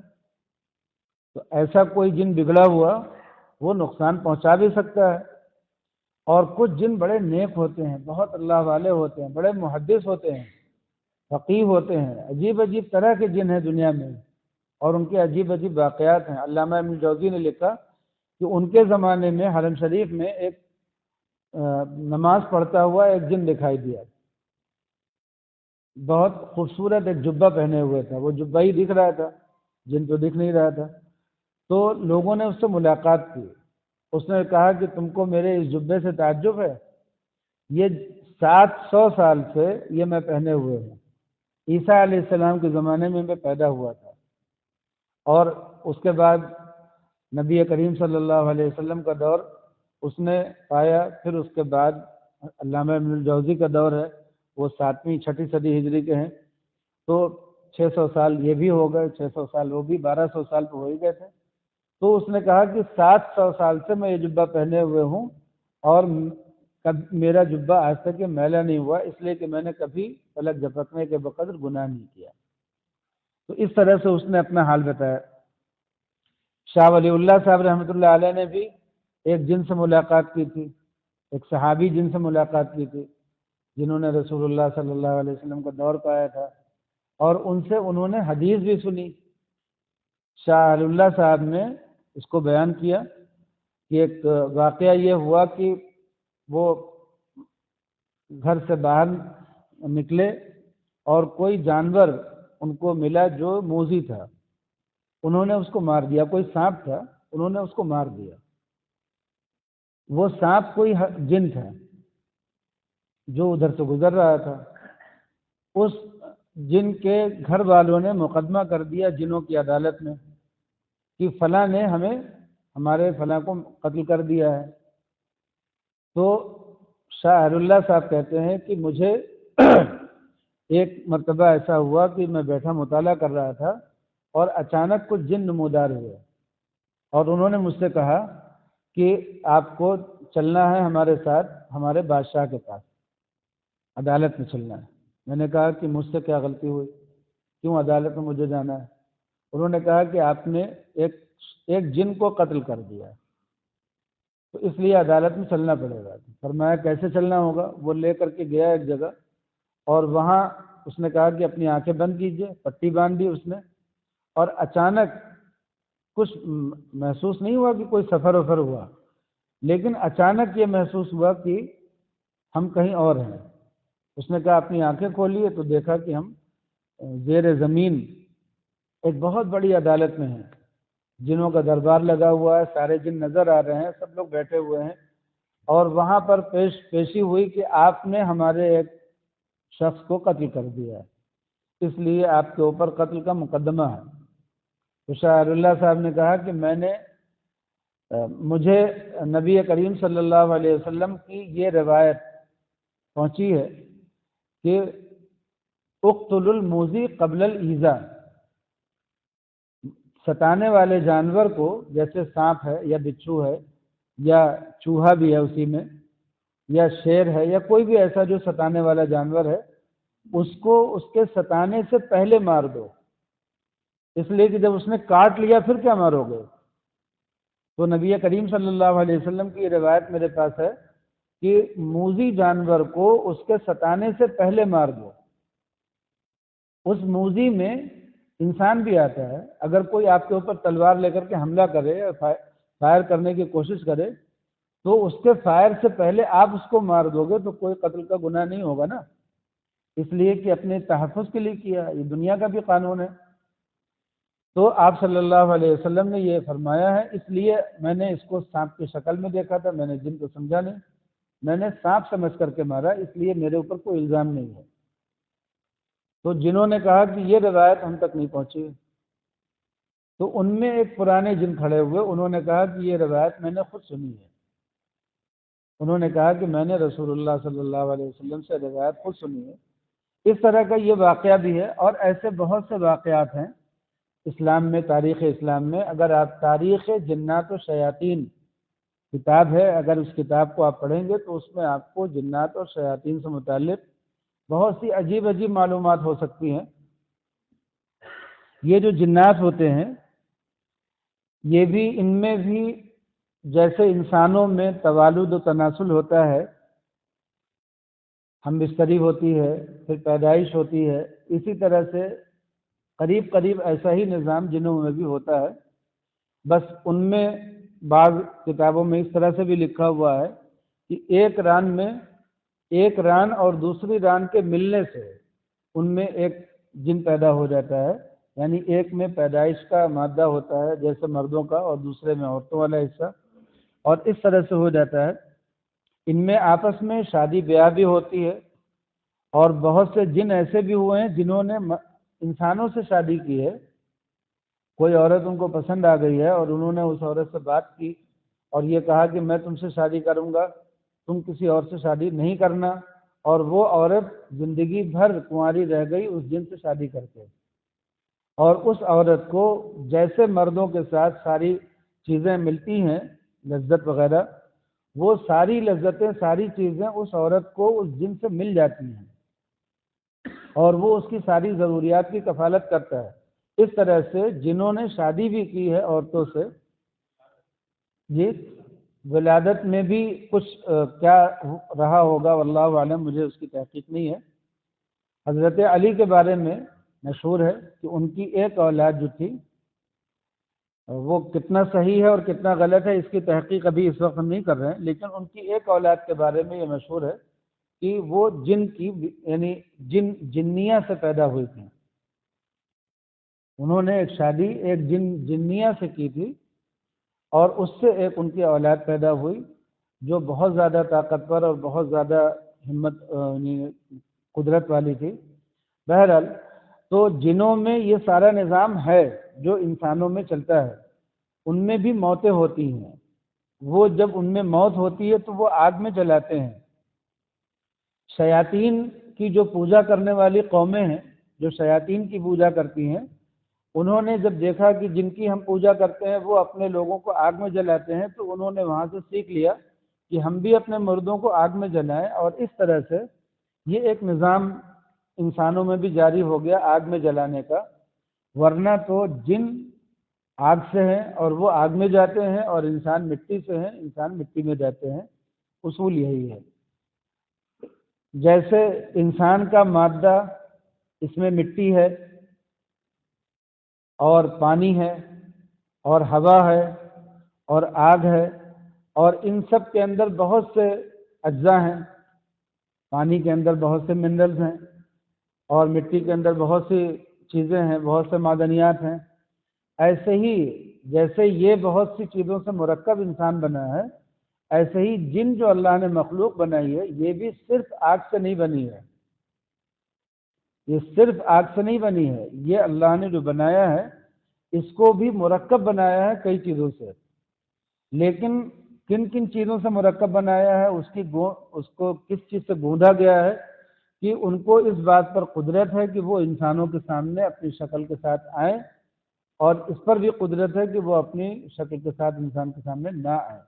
جیسے آگ نہیں دکھتی، آگ ایک گرمی ہے، تو یہ بھی کر سکتے ہیں کہ وہ اپنے آپ کو نہ دکھائیں، اور یہ بھی کر سکتے ہیں کہ وہ کسی شکل میں انسان کے سامنے آ سکتے ہیں۔ خلاصہ یہ ہے کہ جنوں کے بارے میں بہت سی معلومات حاصل کی جا سکتی ہیں۔ اس سورہ جن کے ساتھ میرا بھی ایک بچپن کا قصہ ہے۔ بھٹنی میں جب ہم پڑھتے تھے حفظ، اور ہماری عمر اس وقت 11-12 سال کی تھی، تو اس زمانے میں چونکہ ہمارا مطالعہ کرنے کا بڑا مزاج تھا، اور ہر طرح کی چیزیں ہم پڑھا کرتے تھے، اردو میں جو کچھ ہمیں مل جاتا تھا ہم پڑھ ڈالتے تھے اسے، تو ہمیں ان سب چیزوں کی معلومات ذرا سا اس زمانے ہی سے بہت بچپن سے رہی ہیں۔ اس زمانے میں اخوان الصفا نام کی ہم نے ایک کتاب پڑھی تھی۔ وہ اخوان الصفا تو اب کوئی جانتا بھی نہیں، نام بھی اور نہ اس کی کہانی بھی، نہ اس کا قصہ بھی۔ تو بہرحال بہت سی کتابیں ہم پڑھا کرتے تھے بچپن ہی سے۔ وہاں پہ ایک لائبریری تھی بھٹنی میں، اور اس لائبریری میں کتابیں رکھی ہوئی تھیں، الماری تھی ایک، اور چھوٹی چھوٹی بہت سی کتابیں اس میں تھیں، کچھ بڑی کتابیں بھی تھیں۔ مدرسے میں اصول یہ تھا کہ جو طالب علم کتاب پڑھنا چاہتا ہے لائبریری کا ممبر بن جائے اور کتاب لے کر کے جائے۔ 4 آنا جمع کرنا ہوتا تھا ہفتے میں، 4 آنا جمع کرنا ہوتا تھا، اور وہ کتاب نکال کر کے لے جائے، پڑھے، لا کر کے پھر کتاب جمع کر دے، اور اگلے ہفتے اس کو اپنی ممبرشپ رکھنی ہو تو 4 آنا جمع کرے، نہیں رکھنی ہو تو نہیں جمع کرے۔ تو ہمارا معمول تھا کہ ہم وہ 4 آنا جمع کر کے کتاب لیتے تھے، پڑھتے تھے۔ تو اس میں اسی دوران ہمارے ایک استاد تھے، آسام کے رہنے والے تھے، اور قرأت کے بڑے جید قاری تھے، بڑے نیک اللہ والے تھے۔ لکھنؤ سے فرقانیہ سے پڑھے ہوئے تھے، جہاں سے قاری الیاس صاحب نے پڑھا تھا، وہیں سے پڑھے ہوئے وہ بھی تھے۔ تو قاری عبد القادر صاحب، آسامی نام تھا ان کا، انہوں نے، ان کے پاس ہم ایک دن گئے، ہم نے کہا کہ ہم جو کچھ پڑھتے ہیں سبق وہ بھول جاتا ہے، یاد نہیں ہوتا اچھی طرح۔ حالانکہ اس میں غلطی ہماری تھی، پڑھتے ہم بہت کم تھے۔ جو اپنا قرآن پاک یاد کرنے والا حصہ ہوتا تھا اس میں رٹنے کا ہمارا مزاج بالکل نہیں تھا، بس ہم اپنے دماغ میں آیتیں بٹھا کر کے سنا لیتے تھے سبق، ایسی گاڑی چلتی تھی ہماری۔ تو ہم نے ان سے ایسے شکایت کی اپنی کہ ہم جو کچھ پڑھتے ہیں بھول جاتے ہیں، آموختہ ہمارا کچا رہتا ہے۔ تو انہوں نے کہا کہ تم سورہ بقرہ میں جو دوسرا پارہ ہے، دوسرے پارے کے تیسرے رکوع میں آیت ہے وَإِلَٰهُكُمْ إِلَٰهٌ وَاحِدٌ لَا إِلَٰهَ إِلَّا هُوَ الرَّحْمَٰنُ الرَّحِيمُ إِنَّ فِي خَلْقِ السَّمَاوَاتِ وَالْأَرْضِ وَاخْتِلَافِ اللَّيْلِ وَالنَّهَارِ وَالْفُلْكِ الَّتِي تَجْرِي فِي الْبَحْرِ۔ یہ پوری 2 آیتیں ہیں۔ کہنے لگے رات میں عشاء کی نماز کے بعد اپنے بستر پر جب جاؤ سونے کے لیے تو باوضو جانا، اور یہ دونوں آیتیں پڑھ کر کے تب سونا۔ یہ انہوں نے ہمیں ہدایت کی۔ اب ہم بھٹنی میں جو مسجد ہے ابھی بھی وہ مسجد ویسے ہی ہے، اس مسجد کے صحن میں سب لڑکے گرمی میں سوتے تھے، سب کا بستر بچھا ہوتا تھا، تو ہمارا بھی ایک بستر تھا اس میں. ہم عشاء کی نماز کے بعد باوضو لیٹتے تھے اور یہ دونوں آیتیں پڑھتے تھے. پڑھ کر کے سوئے تو صبح میں جب اٹھے تو ایک لڑکا تھا بستی کا، اس نے مجھے کہا کہ تم رات میں اٹھ کر کے سورہ جن کیوں پڑھ رہے تھے؟ تو ہم نے کہا کہ ہم تو اٹھے ہی نہیں، رات میں سوئے اور صبح میں اٹھے. اس نے کہا کہ ہم رات میں ہماری آنکھ کھلی اور ہم نے یہ دیکھا کہ تم اپنے بستر پر بیٹھے ہو اور سورہ جن کی تلاوت کر رہے ہو، اور پوری آواز، اور وہ کافی دور سویا تھا، قریب میں بھی نہیں تھا، دور سویا ہوا تھا، اور اس نے کہا کہ تم سورہ جن کی تلاوت کر رہے تھے. تو ہم نے اس کی بات کو سنی انسنی کر دیا. اگلے دن پھر پڑھ کر کے سوئے. اب دو لڑکوں نے ہم سے کہا کہ جب رات میں ہم نے دیکھا کہ تم اپنے بستر پر بیٹھ کر کے سورہ جن کی تلاوت کر رہے تھے، ایسا کیوں کر رہے ہو تم، سورہ جن کیوں پڑھتے ہو؟ تو ہم نے کہا کہ ہم تو سورہ جن نہیں پڑھتے، ہم تو رات میں سو جاتے ہیں پھر صبح میں اٹھتے ہیں. یہ پتہ نہیں کیا چیز ہے، شاید یہ دونوں آیتیں پڑھنے کی وجہ سے کچھ ہو رہا ہے میرے ساتھ. تو پھر اس کے بعد ہم نے سورہ جن، پھر یہ دونوں آیتیں پڑھنا بند کر دیا، ڈر کی وجہ سے کہ اس کا پتہ نہیں کیا اثر پڑے. اس زمانے میں ہم طلبہ میں یہ بات مشہور تھی کہ اگر کوئی آدمی سورہ جن 40 دن تک لگاتار پڑھ لے، ایک چلہ اس کا ہوتا ہے، تو جن قابو میں آ جاتے ہیں. جن اس کے پاس آئیں گے اور وہ ان کے قابو میں آ جاتے ہیں، دوستی ہو جاتی ہے. تو پھر ہمیں اس وقت ڈر لگا کہ کہیں ایسا نہ ہو کہ ہمارے پاس جن آئیں اور ہم ان کی دوستی برداشت نہ کر پائیں، ڈر جائیں. اس ڈر سے ہم نے پھر آگے نہیں پڑھا. تو ایک قصہ یہ ہوا. دوسرا قصہ ایک اور ہوا کہ جب ہم گرینی میں پڑھ رہے تھے تو وہاں معلوم ہوا کہ کراکت میں، جونپور کا ایک ہے نا قصبہ مرکی کراکت، وہاں پر ایک مدرسہ کھلا تھا. اس مدرسے میں ایک لڑکا ہے عالمگیر، اس کی دوستی ہو گئی ہے کسی جن سے، اور اس دوستی کی وجہ سے وہ بہت سے کام آرام سے کرا لیتا ہے. اور چھوٹا بچہ تھا، بالکل 12-13 سال 14 سال کا بچہ. تو عورتیں آنے لگی ہیں، لائن لگنے لگی ہے، اور بہت بھیڑ ہو جاتی ہے اس عالمگیر کے پاس، اس لیے کہ اس کی کسی جن سے دوستی ہو گئی. لوگ اس کے ذریعے سے بہت سا کام اپنا کراتے ہیں. یہ ایک قصہ ہمیں معلوم ہوا. ہم نے بھی سوچا کہ چلیں گے عالمگیر سے ملیں گے، مگر گئے نہیں ہم اس کے پاس کبھی. مرکی جانے کا اتفاق نہیں ہو پایا. جونپور میں ہم پڑھتے تھے، ہم بھی چھوٹے تھے، وہ جانے کا اتفاق نہیں ہو پایا. تو اس طرح کے جنوں کے قصے ہم لوگوں کے ارد گرد آس پاس میں ہوتے رہتے ہیں. اور یہ کچھ من جانب اللہ نظام ہے کہ بہت سے جن ہمارے ارد گرد ہوتے ہیں مگر وہ ہمیں نقصان نہیں پہنچاتے. جنوں سے ڈرنا نہیں چاہیے، اس لیے کہ جن انسان سے ڈرتے ہیں. یہ کوئی اچھی بات نہیں ہے کہ انسان جن سے ڈرے اور جن انسان سے ڈرے. اللہ نے انسان کو سب سے طاقتور بنایا ہے، اور اس کو قرآن پاک کی یہ جو دونوں صورتیں دے دی ہیں تحفظ کے لیے، تو تمام مخلوق کے شر سے حفاظت کے لیے دونوں صورتیں صبح شام پڑھ کر کے اپنے اوپر دم کر لیا کریں، اور کسی جن سے شیطان سے ڈرے نہیں کبھی. ہم جب یہاں مدرسۃ الابرار میں ہم نے نیا مدرسہ قائم کیا تو ایک لڑکا یہیں شہری کا تھا. اس کو ہم گھر پہ تھے اور جمعرات کی رات تھی، فون آیا مدرسے سے کہ فوراً آ جائیے، ایک لڑکے کو جن چڑھ گیا ہے.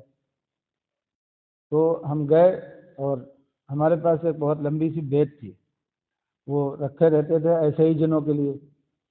تو ہم وہ بیت لے کر کے اس کے پاس گئے. ہم نے پوچھا کہ کہاں سے آئے ہو تم؟ تو اس نے کہا کہ ہم شہر سے آئے، گورکھپور شہر سے. پوچھا کہاں رہتے ہو؟ اس نے کہا کہ فلاں جگہ پیڑ ہے، اس پیڑ پہ رہتے ہیں، اسی کے گھر کے پاس ہے وہ پیڑ. ہم نے کہا کس لیے آئے ہو؟ اس نے کہا اس کو لے جانے کے لیے آئے ہیں. ہم نے کہا اس کو لے جا کر کے دکھاؤ. ہم یہاں کھڑے ہیں، ہمارے سامنے اس کو لے جا کر کے دکھاؤ. تو اب اسی طرح کی گفتگو تھی. پھر ہم نے کہا کہ اس کو چھوڑ کر کے جا رہے ہو یا تم کو ڈنڈے لگائیں؟ تو اس نے کہا کہ ہم نہیں، اس کو لے کر کے جائیں گے. تو ہم نے کہا اچھا ٹھیک ہے. پھر جب ڈنڈے لگانے شروع کیے، ایک ہی ڈنڈا زور سے اس کو جب پڑا تو اس نے کہا اچھا رک جائیے ہم جا رہے ہیں.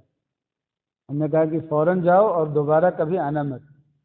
نے کہا مدرسے میں آنے کی ہمت تمہاری کیسے ہوتی ہے؟ یہاں پہ ہر وقت قرآن پاک پڑھا جاتا ہے، اتنی پاکیزگی ہے، اتنی نیکی، یہاں ہمت کیسے ہوتی ہے تمہاری آنے کی؟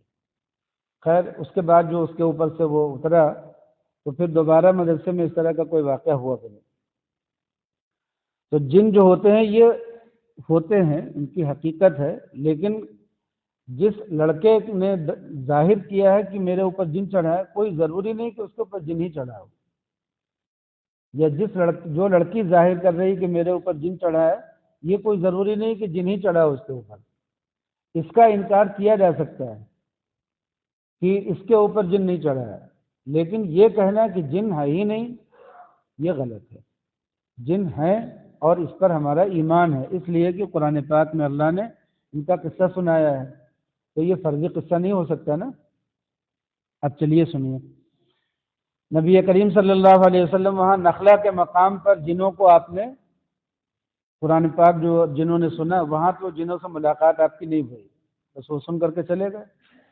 لیکن اس کے بعد نبی کریم صلی اللہ علیہ وسلم مکے میں 6 مرتبہ ایسا ہوا کہ آپ قریب کے جنگلات میں جنوں کو ہی قرآن پاک سنانے کے لیے گئے۔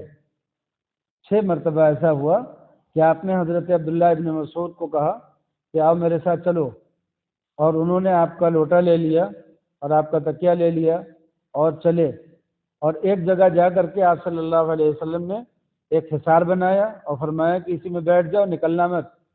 اور اس کے بعد پھر آپ تشریف لے گئے اور جا کر کے جنوں میں آپ نے تبلیغ کی، اور اس طرح سے وہاں کچھ قرآن پاک سنایا، کچھ باتیں کی، اور پھر آپ واپس آئے۔ تو جنوں میں تبلیغ کرنے کے لیے کم از کم 6 مرتبہ مکے میں کے اطراف میں آپ تشریف لے گئے ہیں، اور یہ نخلا میں جنوں کی جماعت نے آ کر کے سنا۔ یہ سارے قصے ہیں۔ اب اس کے بعد آگے ہم سورہ جن کی تشریح کرتے ہیں آپ کے سامنے۔ تشریح زیادہ نہیں ہے، تشریح تو زیادہ جو تھی وہ ہو گئی، اب زیادہ ترجمہ کا حصہ ہے۔ اے پیغمبر کہہ دو میرے پاس وحی آئی ہے کہ جنات کی ایک جماعت نے قرآن غور سے سنا اور اپنی قوم سے جا کر کہا کہ ہم نے ایک عجیب قرآن سنا ہے۔ اس کا پورا پس منظر یاد ہو گیا آپ حضرات کو کہ یہ جماعت کب آئی، کہاں آئی؟ جب آپ طائف سے واپس ہو رہے تھے، اور نخلا کے مقام پر آپ نے نماز پڑھی ہے فجر کی، اور وہیں پر آپ نے آپ کی نماز سے قرآن پاک سنا ہے جنہوں نے۔ ہم نے ایک عجیب قرآن سنا ہے جو راہ راست کی طرف رہنمائی کرتا ہے۔ جن کہہ رہے ہیں، سن کر کے جا کر کے اپنے لوگوں میں یہ بات کہہ رہے ہیں، جو راہ راست کی طرف رہنمائی کرتا ہے، اس لیے ہم اس پر ایمان لائے ہیں، اور اب اپنے پروردگار کے ساتھ کسی کو عبادت میں ہرگز شریک نہیں مانیں گے۔ یہ ان لوگوں نے جا کر کے وَأَنَّهُ تَعَالَى جَدُّ رَبِّنَا مَا اتَّخَذَ صَاحِبَةً وَلَا وَلَدًا، اور یہ کہ ہمارے پروردگار کی بہت اونچی شان ہے، اس نے نہ کوئی بیوی رکھی ہے اور نہ کوئی بیٹا، اور یہ کہ ہم میں سے بیوقوف لوگ اللہ کے بارے میں ایسی باتیں کہتے تھے جو حقیقت سے بہت دور ہیں۔ جنوں میں بھی گمراہیاں ہوتی ہیں، ان میں بھی کچھ گمراہ ہوتے ہیں، کچھ بگڑے ہوئے ہوتے ہیں، اور کچھ بہت نیک اور بڑے اللہ والے اور بڑے صالح ہوتے ہیں۔ اور یہ کہ ہم میں سے بیوقوف لوگ اللہ کے بارے میں ایسی باتیں کہتے تھے جو حقیقت سے بہت دور ہیں، اور یہ کہ ہم نے یہ سمجھا تھا کہ انسان اور جنات اللہ کے بارے میں جھوٹی بات نہیں کہیں گے۔ ہم یہ سمجھتے تھے کہ ایسا ہوگا، لیکن ہوا نہیں۔ اور یہ کہ انسانوں میں سے کچھ لوگ جنات کے کچھ لوگوں کی پناہ لیا کرتے تھے، اس طرح ان لوگوں نے جنات کو اور سر پر چڑھا دیا تھا۔ پہلے عرب میں جو مشرکین تھے ہر چیز سے ڈرتے تھے، مشرک کا مطلب یہ کہ ہر چیز سے ڈرے، تو وہ ہر چیز سے ڈرتے تھے۔ تو جب کسی صحرا میں قیام کرتے تھے تو وہ لوگ وہاں پر جا کر کے کہتے تھے کہ میں پناہ مانگتا ہوں اس صحرا میں جو اس علاقے کا جنوں کا سردار ہے ان کی۔ تو ایسے کہتے تھے کہ جو جنوں کا بادشاہ ہے میں اس کی پناہ مانگتا ہوں، میں اس کی پناہ میں آتا ہوں تاکہ مجھے کوئی جن نقصان نہ پہنچا پائے۔ تو ایک صحابی ہیں جو بعد میں اسلام میں داخل ہوئے، رافع بن عمیر، وہ کہتے ہیں کہ میں بھی جاہلیت کی میں یہی سب جیسے سب لوگ کرتے تھے میں بھی یہی کرتا تھا۔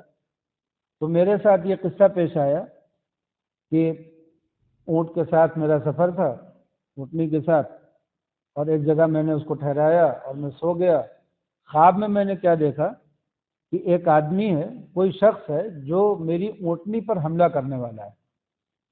تو میں ڈر گیا، تو میں اٹھ کر کے آیا، دیکھا اونٹنی تو ٹھیک ٹھاک تھی اور آس پاس بھی کچھ نہیں تھا، میں پھر سو گیا۔ پھر دیکھا میں نے کہ وہ اونٹنی کے بہت قریب آ چکا ہے۔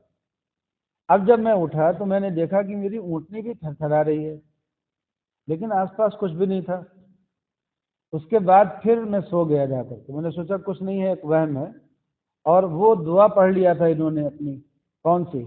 جنوں والی، جو مشرک اور جاہل پڑھا کرتے تھے، وہ دعا بھی پڑھ لیا تھا۔ پھر یہ سو گئے۔ اس کے بعد اب جب دیکھا کہ وہ قریب آ گیا اور اس نے اونٹنی پر حملہ کر دیا ہے، تو کہتے ہیں جب میں اب میری آنکھ کھلی تو میں نے دیکھا میری اونٹنی گری پڑی تھی، کوئی نقصان نہیں ہوا تھا اسے، لیکن وہ گری پڑی ہوئی تھی۔ تو میں ڈر گیا، میں نے کہا کہ لگتا ہے کوئی جن جو ہے قریب آ چکا ہے۔ تو میں نے پھر وہی جملہ دہرایا کہ میں نے تو پناہ مانگی تھی ایک بادشاہوں سے، جنوں کے بادشاہ سے۔ تو ایک جن نمودار ہوا اور اس نے کہا کہ اب یہ تمہارا جو ہے عمل کام نہیں کرے گا، اس لیے کہ اب ایک نبی آ گئے ہیں دنیا میں، اور ان کے اوپر اللہ کی طرف سے ان کی حفاظت کے اتنے انتظامات ہو گئے ہیں کہ اب جنوں کی جو طاقت ہے ختم ہو گئی ہے۔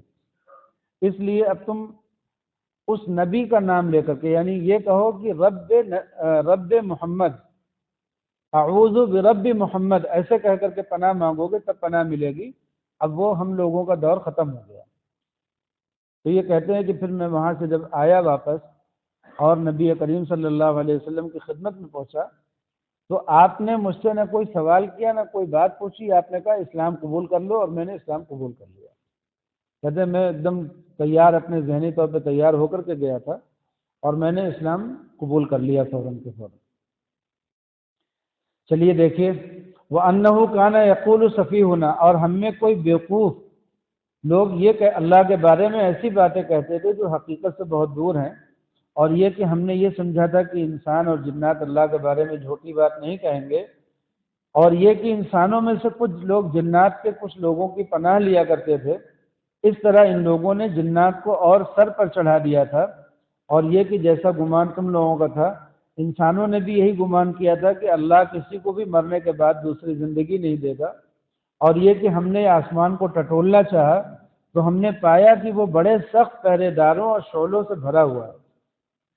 وہی اب حفاظتی انتظامات زیادہ ہو گئے، اور یہ کہ ہم پہلے سن گن لینے کے لیے آسمان کی کچھ جگہوں پر جا بیٹھتے تھے، لیکن اب جو کوئی سننا چاہتا ہے وہ دیکھتا ہے کہ ایک شعلہ اس کی گھات میں لگا ہوا ہے۔ تدابیر بڑھ چکی ہیں۔ وَأَنَّا لَا نَدْرِي أَشَرٌ، اور یہ کہ ہمیں پتہ نہیں تھا کہ آیا زمین والوں سے کوئی برا معاملہ کرنے کا ارادہ کیا گیا ہے یا ان کے پروردگار نے ان کو راہ راست دکھانے کا ارادہ فرمایا ہے۔ جنہوں کو اس بات کا اندازہ نہیں ہوا کہ یہ اتنی گھیرا بندی اور حفاظتی تدابیر آسمان پر کیوں ہو رہی ہیں، تو وہ سمجھے کہ یا تو کوئی عذاب آنے والا ہے زمین والوں پر، یا کوئی بڑا فیصلہ ہونے والا، یا کوئی اصلاح اور ہدایت کے لیے کوئی پیغمبر آنے والا ہے، ایسے ہی کچھ ان کو اندازہ ہوا۔ اور یہ کہ ہم میں کچھ نیک ہیں اور کچھ ایسے نہیں ہیں، اور ہم مختلف طریقوں پر چلے آ رہے ہیں، اور یہ کہ ہم یہ سمجھ چکے ہیں کہ نہ ہم زمین میں اللہ کو عاجز کر سکتے ہیں اور نہ کہیں اور بھاگ کر اسے بے دست کر سکتے ہیں، اور یہ کہ جب ہم نے کسی ہدایت کی بات سن لی تو ہم اس پر ایمان لے آئے۔ چنانچہ جو کوئی اپنے پروردگار پر ایمان لے آئے تو اس کو نہ کسی گھاٹے کا اندیشہ ہوگا اور نہ کسی زیادتی کا، اور یہ کہ ہم میں سے کچھ تو مسلمان ہو گئے ہیں اور ہم میں سے اب بھی کچھ ظالم ہیں، یعنی اسلام نہیں لائے ہیں۔ چنانچہ جو اسلام لا چکے ہیں انہوں نے ہدایت کا راستہ ڈھونڈ لیا ہے، اور رہے وہ لوگ جو ظالم ہیں تو وہ جہنم کا ایندھن ہے۔ اور اے پیغمبر اہل مکہ سے کہو کہ مجھ پر یہ وحی بھی آئی ہے کہ اگر یہ لوگ راستے پر آ کر سیدھے ہو جائیں تو ہم انہیں وافر مقدار میں پانی سے سیراب کریں گے، یعنی ہم انہیں خوب بارش برسائیں گے تاکہ اس کے ذریعے ان کو آزمائیں۔ اور جو کوئی اپنے پروردگار کی یاد سے منہ موڑے گا اللہ اسے چڑھتے ہوئے عذاب میں پرو دے گا، اور یہ کہ سجدے تو تمام تر اللہ ہی کا حق ہے، اس لیے اللہ کے ساتھ کسی اور کی عبادت مت کرو۔ اللہ کے علاوہ کسی اور کو سجدہ کرنا باتفاق امت حرام ہے، باتفاق امت حرام ہے، اس میں بریلوی علماء کا بھی اختلاف نہیں ہے، کسی کا اختلاف نہیں ہے، تمام امت کے علماء متفق ہیں کہ اللہ کے علاوہ کسی اور کو سجدہ کرنا، چاہے وہ قبروں ہی کا سجدہ ہو، کسی کا بھی سجدہ کرنا حرام ہے۔ اور بہت سے علماء اس کو کافر، اس کو کفر کہتے ہیں کہ یہ سجدہ کفر ہے۔ گنجائش کسی بھی عالم کے نزدیک نہیں ہے قبروں پر سجدہ کرنے کی، بریلوی علماء سے بھی پوچھ کر کے مسئلہ دیکھ لیجیے گا۔ اور یہ کہ سجدے تو تمام تر اللہ ہی کا حق ہے، اس لیے اللہ کے ساتھ کسی اور کی عبادت مت کرو۔ اور یہ کہ جب اللہ کا بندہ اس کی عبادت کرنے کے لیے کھڑا ہوا تو ایسا معلوم ہوا جیسے یہ لوگ اس پر ٹوٹے پڑ رہے ہیں، کہہ دو کہ میں تو صرف اپنے پروردگار کی عبادت کرتا ہوں اور اس کے ساتھ کوئی شریک نہیں مانتا، کہہ دو کہ نہ تمہارا کوئی نقصان میرے اختیار میں ہے نہ کوئی بھلائی، یعنی میں پیغمبر ہوں، صرف تمہارا خدا نہیں ہوں کہ تمہارا نفع نقصان کی کوئی چابی میرے پاس آ گئی ہے۔ کہہ دو کہ مجھے اللہ سے نہ کوئی بچا سکتا ہے اور نہ میں اسے چھوڑ کر کوئی پناہ کی جگہ پا سکتا ہوں۔ یہ نبی کو کہا جا رہا ہے کہ نبی آپ کہہ دیجئے کہ اللہ سے مجھے کوئی نہیں بچا سکتا اور نہ میں اللہ کو چھوڑ کر کے کہیں پناہ پا سکتا ہوں، البتہ جس چیز پر مجھے اختیار دیا گیا ہے وہ اللہ کی طرف سے بات پہنچا دینا اور اس کے پیغامات ہیں، اور جو کوئی اللہ اور اس کے رسول کی نافرمانی کرے گا تو اس کے لیے جہنم کی آگ ہے، جس میں ایسے لوگ ہمیشہ ہمیشہ رہیں گے، اور یہ لوگ نافرمانی کرتے رہیں گے یہاں تک کہ جب وہ چیز انہیں نظر آ جائے گی جس سے انہیں ڈرایا جا رہا ہے، یعنی قیامت، تو اس وقت انہیں پتہ چل جائے گا کہ کس کے مددگار کمزور ہیں اور کون تعداد میں کم ہے۔ کہہ دو کہ مجھے نہیں معلوم کہ جس چیز سے تمہیں ڈرایا جا رہا آیا وہ نزدیک ہے یا میرا پروردگار اس کے لیے کوئی لمبی مدت مقرر فرماتا ہے، یعنی وہ قیامت کا دن بہت قریب ہے یا بہت دنوں میں آنے والا ہے، کہہ دو کہ مجھے نہیں معلوم۔ تو اللہ کے رسول صلی اللہ علیہ وسلم کو قیامت کے آنے کی خبر تو تھی کہ قیامت آئے گی، لیکن کب آئے گی اس کی خبر ان کو نہیں تھی۔ اب کوئی آدمی کہے کہ ساری بات کی خبر تھی تو یہ تو غلط ہو جائے گا کہ نہیں۔ آگے دیکھیے علم غیب والا مسئلہ آ رہا، وہی سارے بھید کا جاننے والا ہے، کون؟ اللہ، وہی سارے بھید کا جاننے والا ہے، اللہ کا اس میں کوئی شریک نہیں ہے۔ چنانچہ وہ اپنے بھید پر یعنی غیب پر کسی کو مطلع نہیں کرتا سوائے کسی پیغمبر کے جسے اس نے اس کام کے لیے پسند فرما لیا ہو۔ پیغمبر کو اطلاع کرتا ہے غیب کی۔ اب اس سے کوئی آدمی کیا نکالے کہ پیغمبر کو سارے غیب کی اطلاع کرتا ہے، تو یہ غلط ہے۔ پیغمبر کو جس کام کے لیے مقرر کیا گیا ہے اس کام سے متعلق سارا غیب اس کو سکھاتا ہے، باقی جو سارا غیب اللہ کے پاس ہے وہ پیغمبر کو نہیں سکھاتا ہے۔ یہ عقیدہ اپنا درست کرنا ضروری ہے کہ نبی کریم صلی اللہ علیہ وسلم کو شریعت سے متعلق، اب دیکھیے آخرت غیب ہے، اس آخرت کا علم پیغمبر کو نہیں دیا جائے گا تو پیغمبر اس کی تبلیغ کیسے کریں گے؟ جنت ایک غیب ہے، جہنم میں غیب ہے، حشر کا میدان غیب ہے، پیغمبر کو ان سارے غیبوں کا علم نہیں دیا جائے گا تو تبلیغ کیسے کریں گے، ڈرائیں گے کیسے؟ اس لیے پیغمبر کو فرشتوں کا علم دیا گیا، جنت کا، جہنم کا، قیامت کے دن کا، اور بہت سی اللہ کی صفات کا جو غیب ہے ان سب کا علم دیا گیا۔ تو جب کہا جاتا ہے کہ پیغمبر کو علم غیب ہے تو اس سے مراد جس چیز کا کام لیا جانا تھا پیغمبر سے اس سے متعلق جو علوم غیبیہ سکھانے تھے وہ اللہ نے ان کو دیے۔ لیکن اگر کوئی آدمی اس سے یہ عقیدہ بنا لے یہاں سے کہ پیغمبر کو سارے علوم غیب حاصل ہے تو یہ شرک ہے، اور ایسے آدمی کی کبھی مغفرت نہیں ہوگی، کبھی بخشش نہیں ہوگی۔ جو ایسا غلط عقیدہ اپنے دل میں رکھے گا کہ پیغمبر کو سارے علوم غیبیہ معلوم ہے، یہ شرک ہے، اور شرک کرنے والے کی کبھی مغفرت نہیں ہوگی، اللہ تعالیٰ نے اعلان کر دیا ہے۔ اس لیے ہمیشہ اپنے آپ کو اس عقیدے سے، اس عقیدے کی صحیح حقیقت کو سمجھ کر کے ماننا چاہیے پیغمبر کو علوم غیبیہ حاصل ہیں کہ نہیں؟ سوال ہے، حاصل ہیں، سوال ہے نا، پیغمبر کو علوم غیبیہ حاصل ہیں کہ نہیں؟ ہیں۔ کیوں؟ اس لیے کہ جب تک ان کو ان علوم غیبیہ کا علم نہیں ہوگا، وہ لوگوں کو اس کی تبلیغ کیسے کریں گے؟ ان چیزوں سے کیسے ڈرائیں گے جن سے ڈرانا ہے؟ جہنم کا علم، جہنم میں کس کس طرح کا عذاب ہوگا اس کا علم، جنت کا علم، جنت میں کس کس طرح کی نعمتیں ملیں گی اس کا علم، قیامت کے میدان میں کیا ہوگا اس کا علم، فرشتے کیا کرتے ہیں، فرشتے کیسے ہیں ان کا علم، جنات کیا ہیں ان کا علم، یہ جتنے بھی غیب ہیں ان سب کا علم پیغمبر کو دیا گیا ہے۔ اور اس کے علاوہ بھی بہت سے ایسی چیزوں کا علم دیا گیا جو انسان نہیں جانتے اور کوئی مخلوق نہیں جانتی، وہ پیغمبر کے اور اللہ کے درمیان کا راز ہے۔ جیسے الف لام میم کے معنی ہو سکتا ہے جبریل امین بھی نہ جانتے ہوں، معلوم نہیں ہمیں کہ جبریل امین جانتے ہیں کہ نہیں جانتے، لیکن ہو سکتا ہے کہ فرشتوں کو بھی اس کی خبر نہ ہو جس کی خبر پیغمبر کو ہو۔ تو بہت سے ایسے علوم غیبیہ ہیں جن کو پیغمبر جانتے ہیں، اس غیب کا علم پیغمبر کو ہے، لیکن اس کی وجہ سے یہ عقیدہ رکھنا کہ سارے غیب کا علم پیغمبر کو ہے، یہ شرک ہے، اور شرک کو اللہ تعالیٰ کبھی معاف نہیں کریں گے۔ اللہ کی کسی بھی صفت میں مخلوق کو کسی بھی طرح سے برابر ٹھہرانا شرک ہے۔ تو اگر کوئی عقیدہ یہ رکھے مسلمان کہ پیغمبر کو سارے علم غیب کا علم ہے تو یہ غلط ہے۔ ایک حدیث ہے، اور وہ حدیث صحیح بالکل مستند حدیث تو نہیں ہے، لیکن بہرحال حدیث ہے جس میں نبی کریم صلی اللہ علیہ وسلم نے ارشاد فرمایا کہ مجھے ما کان و ما یکون، جو ہو چکا اور جو ہوگا ان سب کا علم دے دیا گیا۔ ایسے آپ نے فرمایا کہ جو ہو چکا اور جو ہوگا ان سب کا علم اللہ نے دے دیا۔ اگر نبی کریم صلی اللہ علیہ وسلم یہ بات فرماتے ہیں تو اس کا مطلب یہ ہے کہ جو آپ کا دائرہ ہے، آپ نے ہمیں بتایا کہ ہم جنت میں تھے، یہ ہو چکی ہے بات۔ آدم علیہ السلام جنت سے اتارے گئے ہیں، یہ ہو چکی ہے بات۔ آدم علیہ السلام کیا بلکہ نبی سے پہلے جتنے پیغمبر آئے ہیں یہ سارے پیغمبر گزر چکے ہیں۔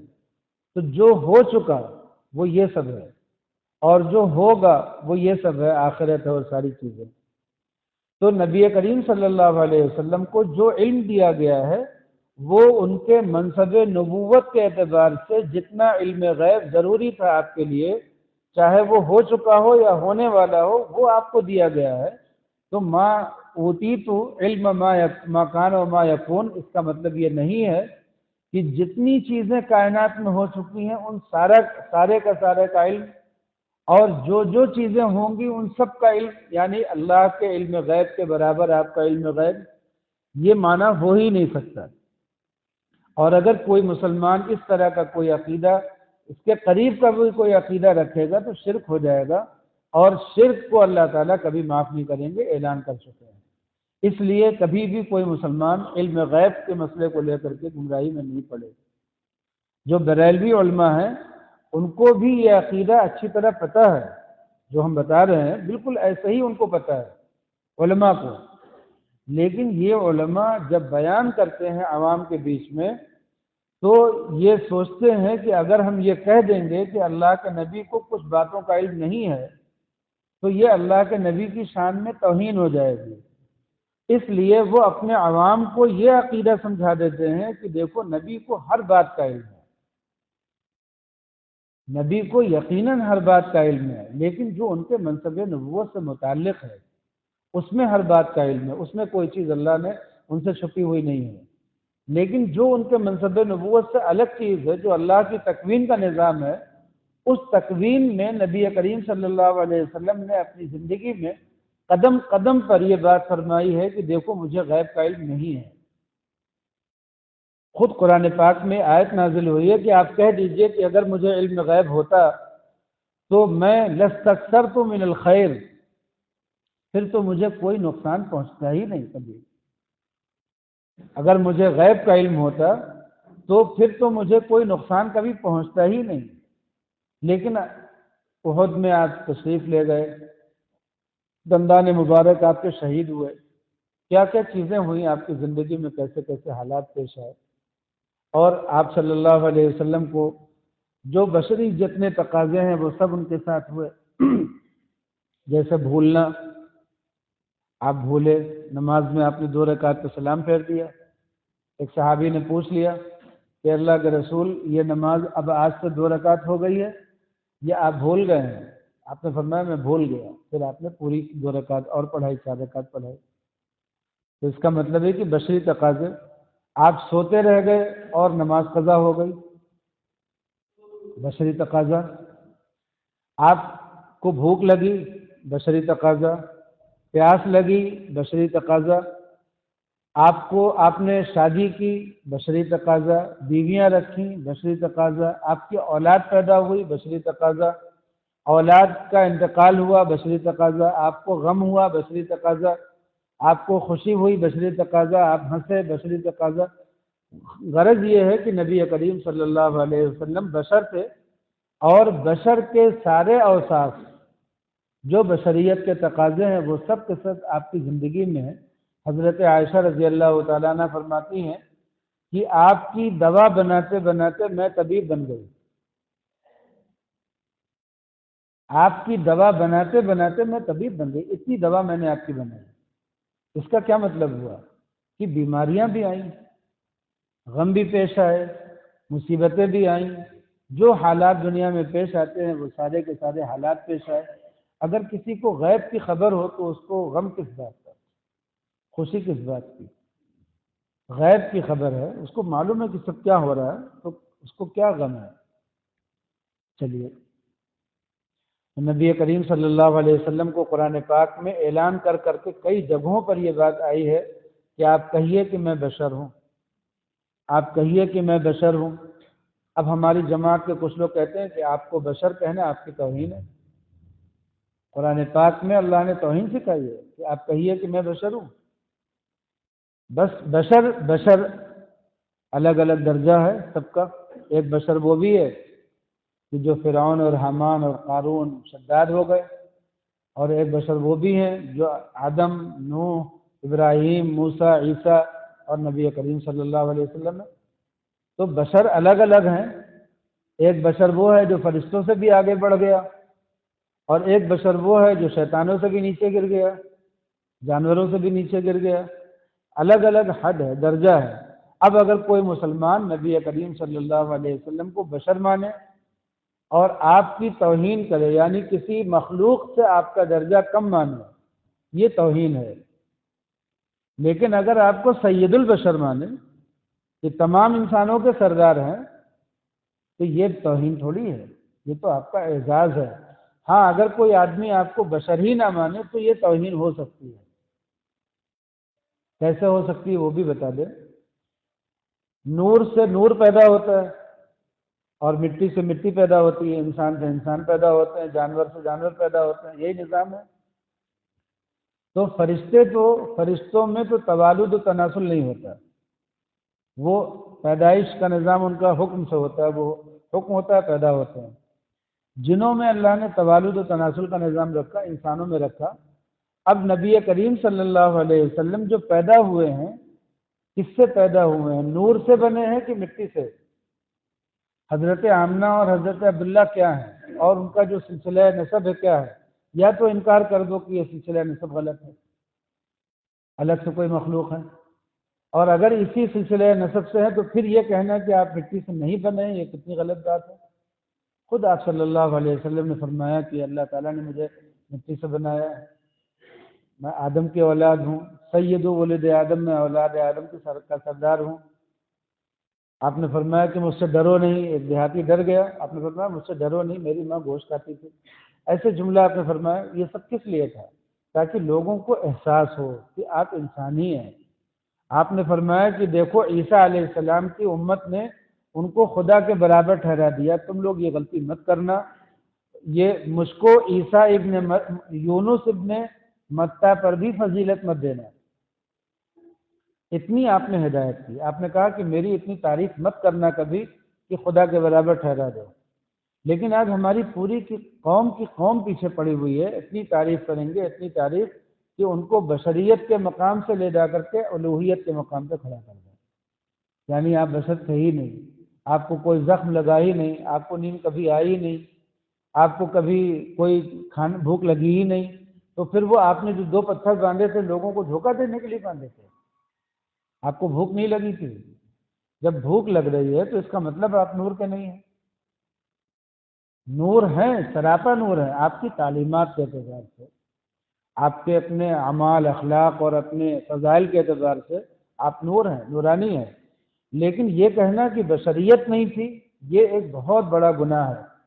ایسے ہی اگر یہ تو کوئی شخص کہے کہ آپ عالم الغیب تھے، یعنی ساری غیب کی باتیں جانتے تھے، تو یہ شرک ہے، اور شرک کرنے والے کو اللہ تعالیٰ کبھی معاف نہیں کریں گے.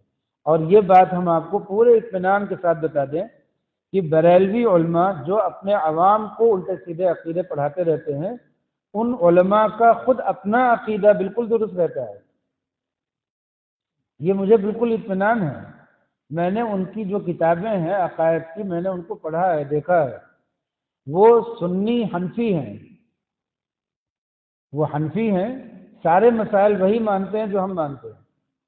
اور سنی ہے یعنی اہل سنت والجماعت کے جو عقیدے ہیں وہی مانتے ہیں.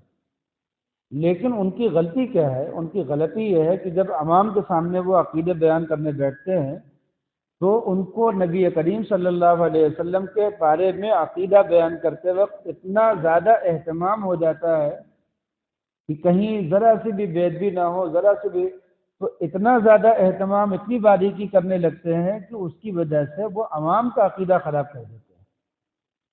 اور اس کے بھی کئی قصے ہیں. میرا وقت پورا ہو گیا تو اس لیے اب یہیں پر بات ختم کرتے ہیں. اللہ تعالیٰ نے اسی پر اپنی سورہ ختم کی ہے. وہی سارے بھید کو جاننے والا ہے، چنانچہ وہ اپنے بھید پر کسی کو مطلع نہیں کرتا سوائے کسی پیغمبر کے. اب کسی پیغمبر کی بات ہے، ایک پیغمبر کی بات نہیں ہے.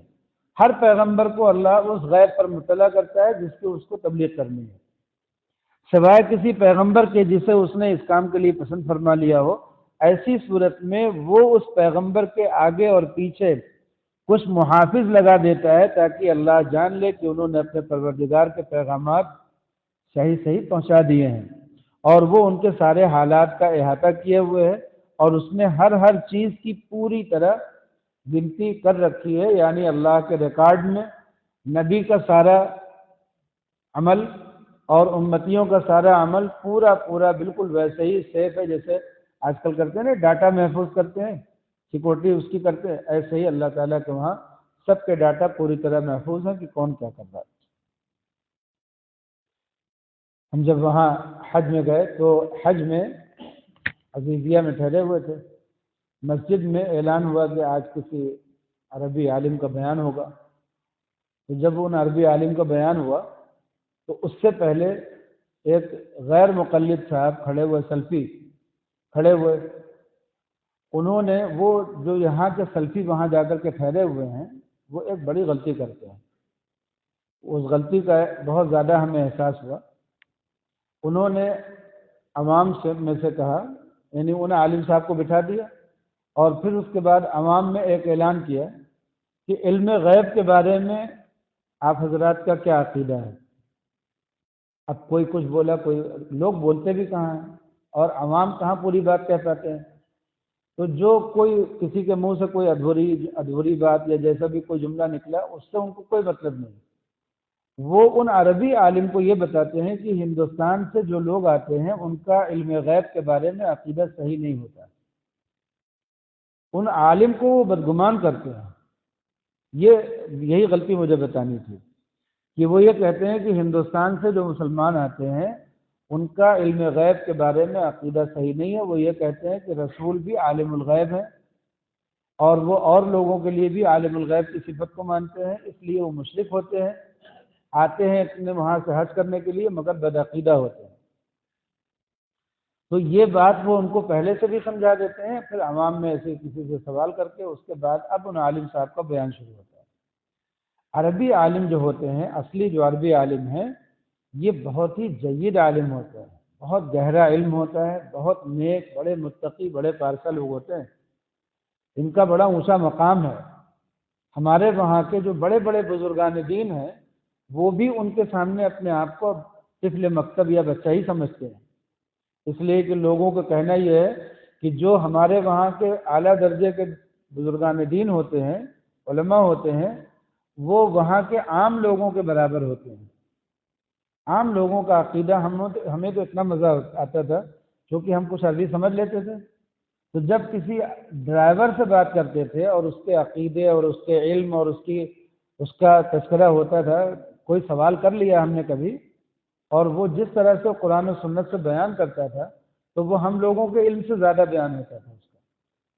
تو عام لوگوں کو اندازہ نہیں ہوتا ہے کہ سعودی میں جو عام مسلمان ہیں، جو آپ کو عام دکھ رہے ہیں، وہ عام ہے نہیں، ان کا بھی عقیدہ بہت ہی مضبوط، محفوظ اور مضبوط، بڑے مضبوط لوگ ہوتے ہیں۔ بہرحال تو ان علماء کو یہ لوگ گمراہ کرتے ہیں مسلمانوں کے بارے میں، ہندوستانی مسلمانوں کے بارے میں، اس لیے کہ کچھ ہندوستانی مسلمان غلط عقیدہ رکھتے ہیں تو وہ وہاں جا کر کے ان سے کہہ دیتے ہیں کہ دیکھیے ان کا عقیدہ یہ جتنے آ رہے ہیں سب کا خراب ہے۔